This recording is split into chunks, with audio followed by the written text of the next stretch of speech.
Chef Charlotte, the executive chef from the Culinary Craft Workshop in Catonsville. So, we are living in pandemic times, and I am going to show you how to make a few things that you can make right out of your pantry. You probably have these items and they are flying off of the shelves at the grocery store. So I think that this is a good time to go over this stuff. When our classes start up in a couple of months at the Culinary Craft Workshop, we will have a pasta class and you will learn how to make different kinds of pasta, including this one and a few others. We'll even learn how to make gnocchi in that class. So we're going to start with these very simple ingredients. This is all-purpose flour. We've got olive oil and eggs. These eggs come from my own girls.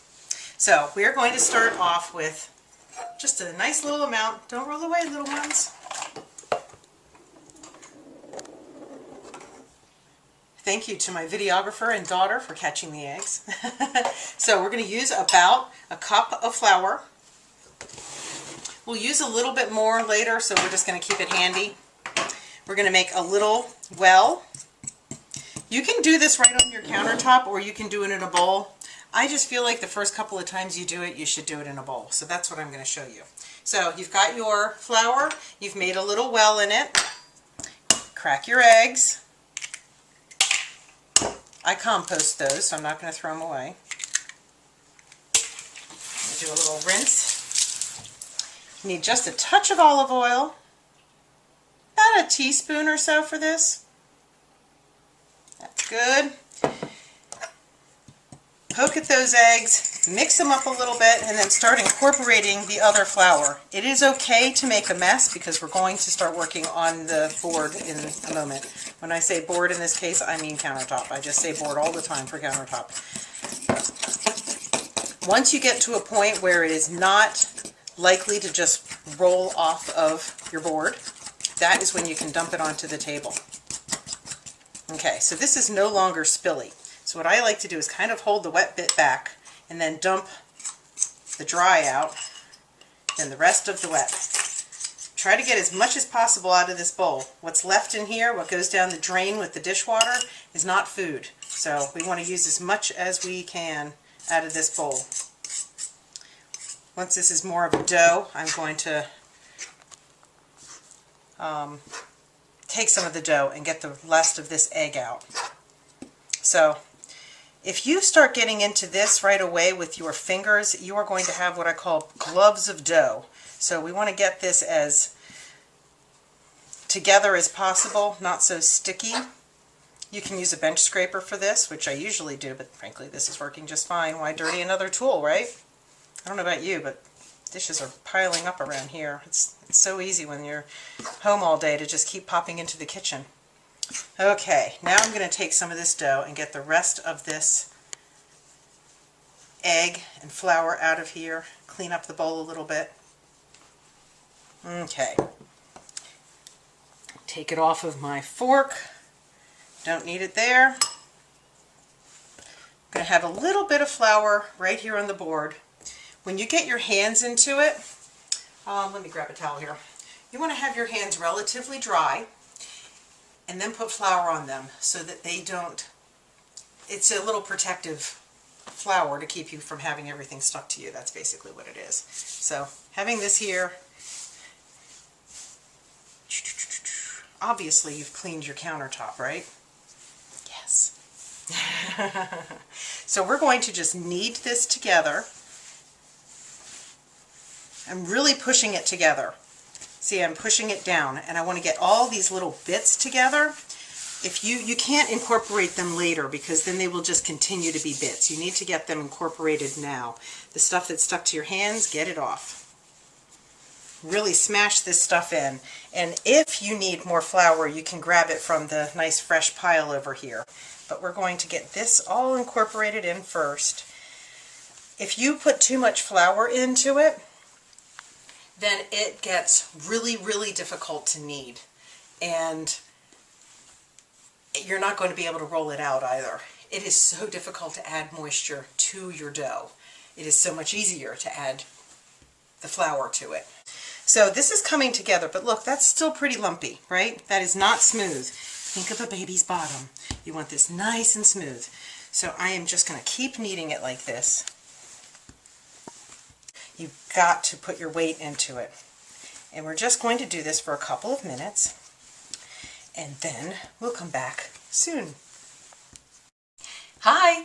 So I have been kneading for about 2 minutes. And let's see. That's pretty good, isn't it? That is nice and smooth. This is a good dough. So it's in a nice little ball now. We're going to plunk it in this bowl. I'm going to cover it up and we're going to let this rest. We just need the gluten to rest for a couple of minutes so it relaxes. Otherwise, when we roll it out, it is going to just come right back together. We roll it out and it goes reep. We don't want that. I want you to see I have pulled out a bench scraper and I cleaned my bench. All the bits that had some egg in it, all the bits that are a little bit chunky, they're over here because we're still going to be using flour. This is the clean flour. I want this clean. We're going to get rid of this and we'll come back in 15 minutes to a half hour to work on this dough. Okay, so it's been about a half an hour.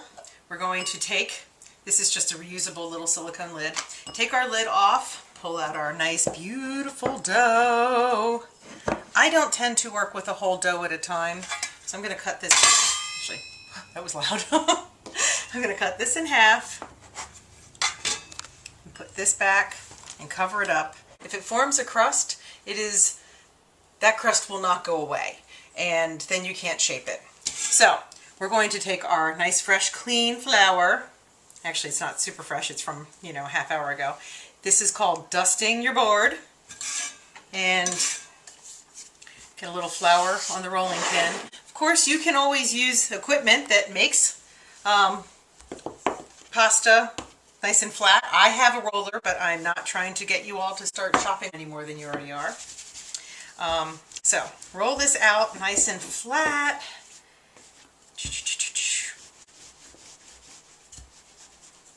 When you're rolling, when you're using a rolling pin, you want to keep your dough moving around a little bit. Make sure that it is not sticking to the board, and you also don't want to roll off. Doing this makes it slopey on the sides, and then you don't have a nice flat dough. But moving it around is very helpful. If it's ever not really moving, then you know it's stuck. Like right there, it's got stuck. So put a little more flour, move that. Ah, it's nice and warm. Okay, this is feeling pretty good. Okay, so I don't have all my equipment at home because I keep a lot of it at my professional kitchen. So I've got a pastry cutter that is a handle and 2 little wheels, and one is a nice straight wheel and the other one a little bit ripply. You probably know what I'm talking about, so that you can make, nice ripply edges on your pasta dough. That is my favorite. I love doing that. And that is what I would use if I had it here today. But I don't, so I'm going to wing it. You could use a knife. This might work. You might be thinking, how about a pizza cutter, chef? Well, this is my pizza cutter. I'm not actually sure if it'll work, so I'm going to give it a try. But nice straight line. Hey, nice, it worked. Guess what shape we're going to make? Okay, since you can't answer, I'm going to tell you. We are going to make farfalle. This is my favorite, Bowtie Pasta. It is so simple and it's so freaking cute. Check this out.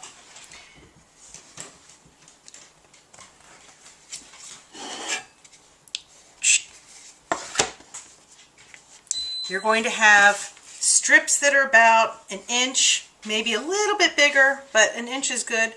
This thing's working out pretty well. If you don't have a rolling pin, you can use, say, a wine bottle. Yes, I've done that before.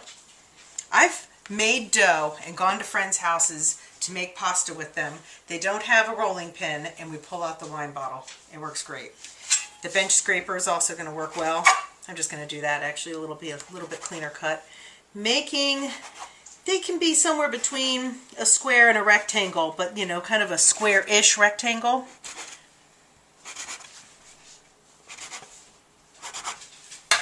The ones that are kind of a wonky shape, you can just get rid of those. Okay, you ready to see how simple this is? Take 3 fingers, this one holds it in place, and we do a pinch. Look at that! Isn't it adorable? Pinch. If you've got long, fancy fingernails, this one's hard. Frankly, I could stand to cut my fingernails. If you do, though, you could do it this way. Maybe. I don't know. I guess I don't know what it's like to have long, fancy fingernails.